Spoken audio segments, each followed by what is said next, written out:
Hello friends, मैं the people Verma अपने परिवार इजी एजुकेशन में आप लोगों का स्वागत करता हूं। जो भी इस चैनल पर नए जुड़े हैं वो हमारे चैनल को सब्सक्राइब कर दे और बेल आइकन को दबा दें। मैंने इससे पहले वाले वीडियो में आप लोगों को संख्याएं एवं संख्याओं का योग, घटाव, गुणा तथा भाग पढ़ाया था, पार्ट फर्स्ट। आज मैं आप लोगों को पार्ट 1 के बाद पार्ट 2 पढ़ाने जा रहा हूं और इसमें हम सबसे पहले पढ़ेंगे पूर्णांक।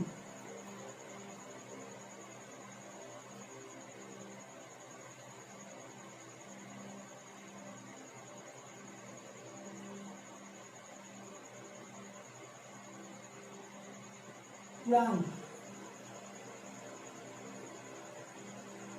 इंटीजर्स। आज हम आपको पूर्णांक के बारे में बताएंगे। सभी प्राकृतिक संख्या तथा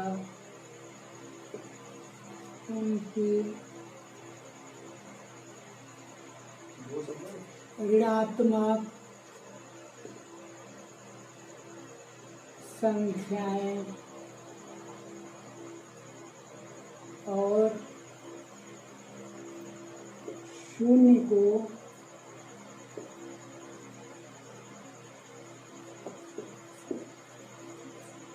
सम्मिलित करने पर जो संख्या प्राप्त होती है उसे पूर्णांक कहते हैं। अब आपको हम बताने जा रहे हैं पूर्णांक। सभी प्राकृतिक संख्या तथा उसकी ऋणात्मक संख्याएं और शून्य को सम्मिलित करने से जो संख्याएं प्राप्त होती है उसे हम पूर्णांक कहते हैं। एग्जाम्पल में जैसे -∞, -4, -3, -2, -1, 0, 1, 2, 3, 4 इंफिनिटी तक। तो ये हो गया आपका पूर्णांक। अब हम इसके बाद आप लोगों को सम संख्या के बारे में बताएंगे। सम संख्या, सम संख्या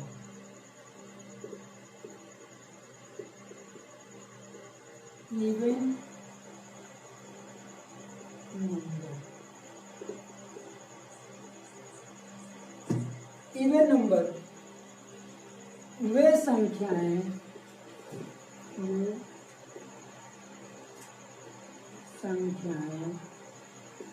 जो 2 से पूर्णतया विभाजित हो जाती है, पूर्णतया विभाजित हो जाती है,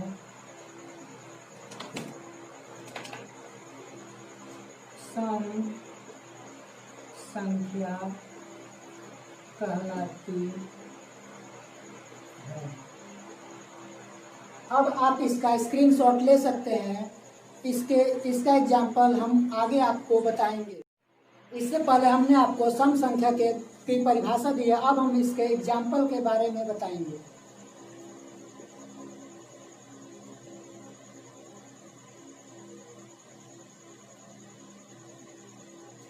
चार, 6, 8, 10, 12।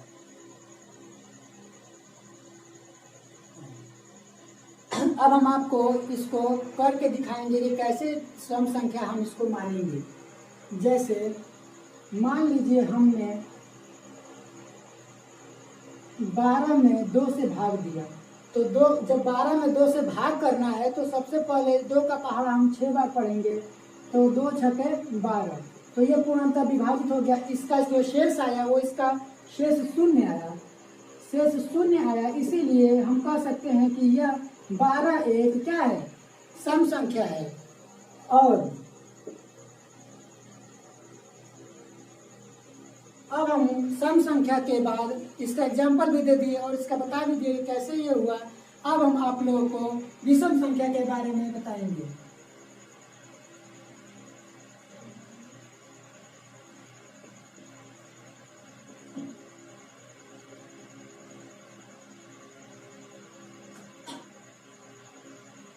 विषम संख्या वे संख्याएं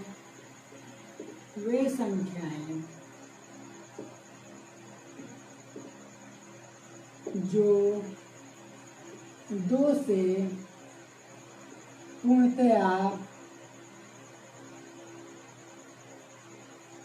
विभाजित नहीं होते हैं, उसे हम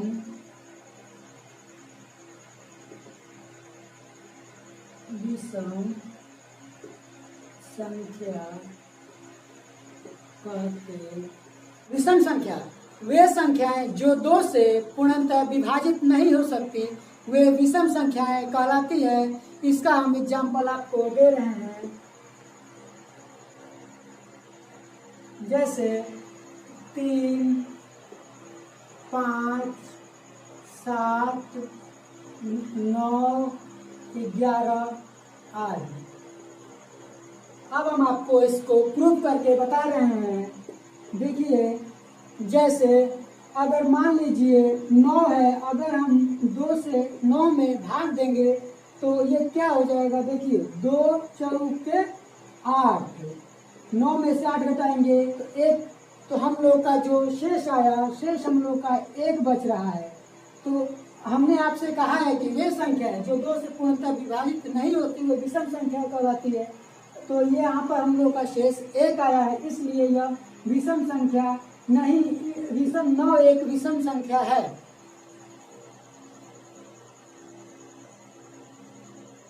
अब हम आप लोगों को भाज्य संख्या के बारे में बताएंगे, कंपोजिट नंबर।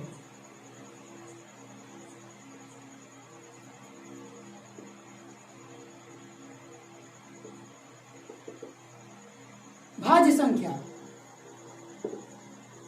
वे संख्याएं जिनके 2 या 2 से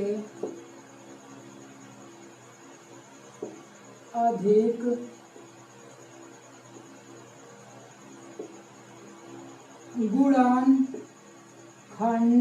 गुणनखंड होते हैं, भाज्य संख्या कहलाती है।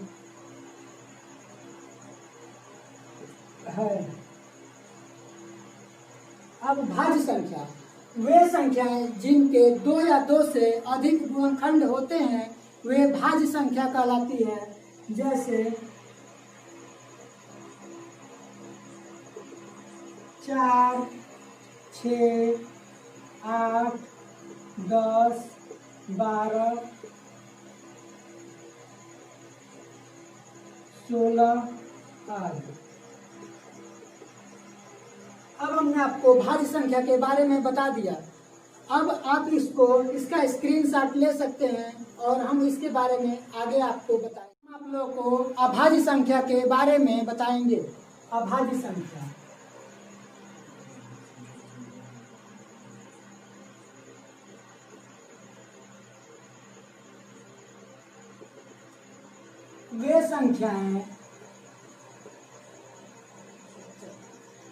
वे संख्याएं जिनके केवल दो गुणनखंड होते हैं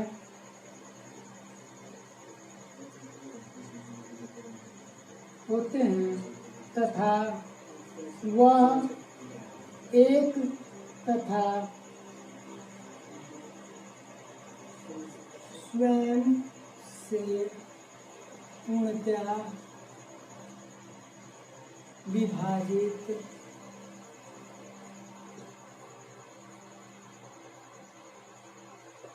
हो जाते हैं। अभाज्य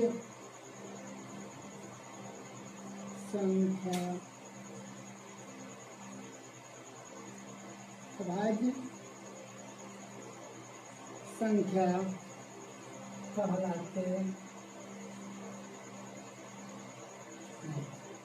अभाज्य संख्या वे संख्याएं जिनके केवल दो गुणनखंड होते हैं तथा वह एक तथा स्वयं से पूर्णतः विभाजित हो जाते हैं, उसे अभाज्य संख्या कहते हैं।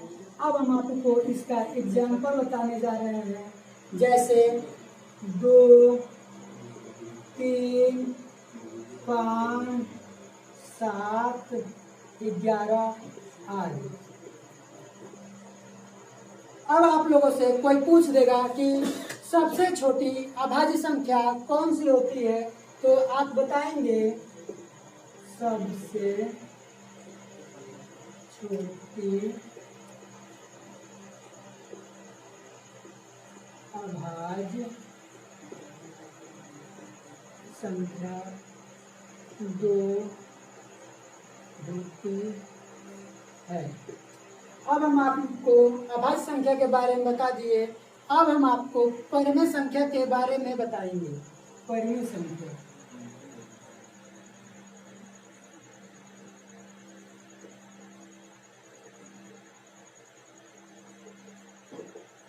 परिमेय संख्या जिसको हम रेशनल नंबर इंग्लिश में कहते हैं, वे संख्याएं जिनको हम P/Q के रूप में व्यक्त कर सकते हैं, जहाँ Q not equal to 0 होता है। P तथा Q पूर्णांक होता है। अब परिमेय संख्या वे संख्याएं जिनको हम P/Q के रूप में व्यक्त कर सकते हैं, जहां पर Q नॉट इक्वल टू 0 होगा और P और Q एक पूर्णांक होता है। अब आप इसका स्क्रीनशॉट ले सकते हैं। इसके आगे हम अभी आपको बताएंगे। हमने आपको परिमेय संख्या के बारे में बताया। अब हम बताएंगे कि परिमेय संख्या में जो होता है, परिमेय संख्या वे संख्याएं होती है जिनको हम P/Q के रूप में व्यक्त कर सकते हैं, और जहां पर Q नॉट इक्वल टू 0 होता है और P और Q एक पूर्णांक होता है। तो हम ये भी बता देंगे कि Q नॉट इक्वल टू 0 होगा, नॉट इक्वल टू 0 होता है। अगर Q में 0 हो जाएगा तो वह परिमेय संख्याएं नहीं होती है। तो अब हम इसका एक आपको एग्जाम्पल देकर बता रहे हैं। जैसे 7 हो गया, 7/2 हो गया, 5/4, 5/6 हो गया, 3/8 हो गया। अब हम आपको अपरिमेय संख्या के बारे में बताएंगे। अपरिमेय संख्या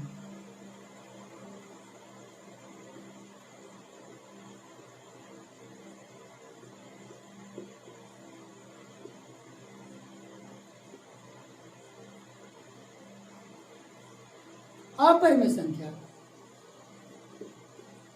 वे संख्याएं जिनको हम P/Q बाई क्यू के रूप में व्यक्त नहीं कर सकते हैं। अपरिमेय संख्या कहलाती है। अपरिमेय संख्या वे संख्याएं जिनको हम p बाई क्यू के रूप में व्यक्त नहीं कर सकते हैं, अपरिमेय संख्याएं कहलाती है। अब हम आपको इसका एग्जाम्पल बताने जा रहे हैं। जैसे √4 √2 √9 √11 √13 आदि।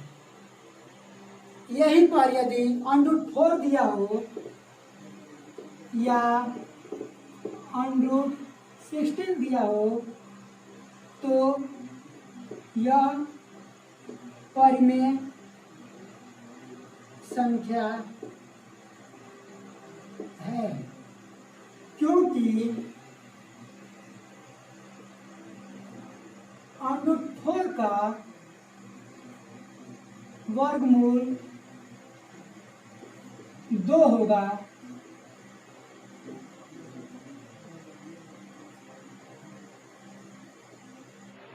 √4 का वर्गमूल 2 होगा, जिसको हम 2/1 के रूप में लिख सकते हैं।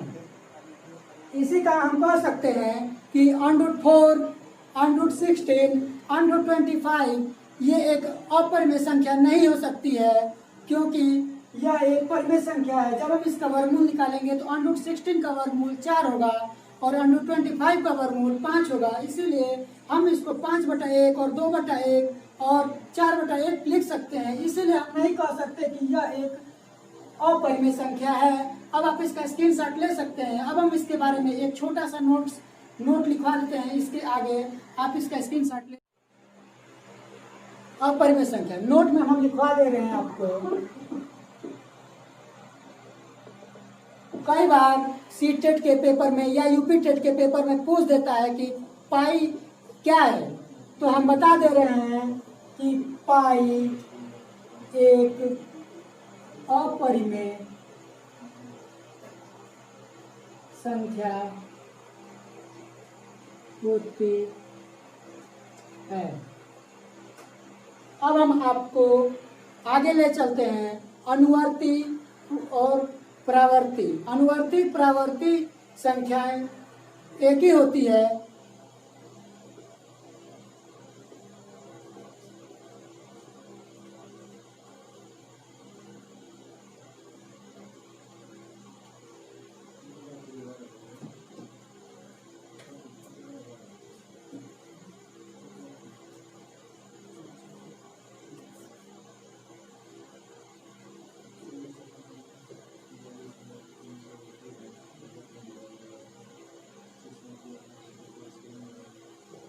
किसी भी प्राकृतिक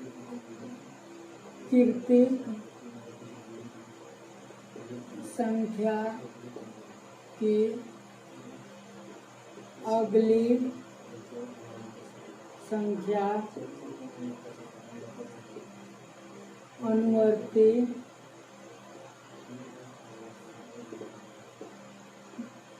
अनुवर्ती प्रावर्ती संख्या होती है। इसको हम उत्तरावर्ती संख्या भी कहते हैं। अनुवर्ती संख्या किसी भी प्राकृतिक संख्या की अगली संख्या को हम अनुवर्ती संख्या कहते हैं। या हम ये भी कह सकते हैं कि किसी भी प्राकृतिक संख्या में जब एक को जोड़ दिया जाता है तो तो वो अनुवर्ती संख्या होती है। जैसे हम आपको यहाँ बता दे रहे हैं, जैसे 98 में अगर हम 1 को जोड़ देंगे तो ये हो जाएगा 99। तो इसको हम कहेंगे अनुवर्ती संख्या या उत्तरावर्ती संख्या। अब हम यहीं पर अपनी वाणी को विराम देते हैं। जय हिंद, जय भारत। अगर वीडियो आपको अच्छा लगे तो इस चैनल को सब्सक्राइब करें और बेल आइकन को दबाना ना भूलें और ज़्यादा से ज़्यादा इस वीडियो को शेयर करें अपने मित्रों में, ताकि वो भी उसका लाभ उठा सकते हैं। जय हिंद, जय भारत।